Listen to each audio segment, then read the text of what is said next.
Then Baba Berhane slapped him upside the head and said, Baba Berhane is truly Habasha. One day when he saw my dad daydreaming, he started teasing him. That's a beautiful black person sitting over there, he whispered in my dad's ear. Yeah, my dad said dreamily. Then Baba Berhane slapped him upside the head and said, Too bad. My son is too much of a coward to talk to her. My dad turned bright red like a tomato.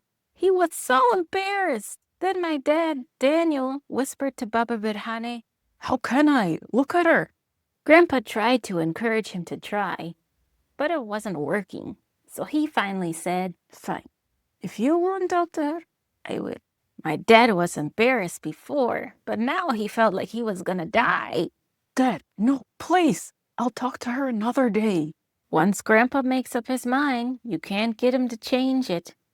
He went over to where my mom was eating a own platter with her right hand while reading a book about Tigrinya grammar with the other. My dad couldn't do anything except pretend to tidy the buffet line so he could hear what happened. Comprehension questions.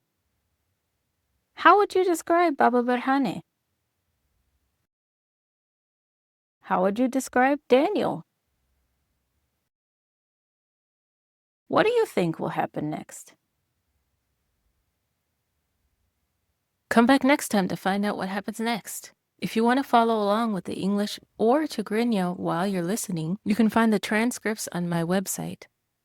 You might already be there if you're listening to the embedded Spotify audio.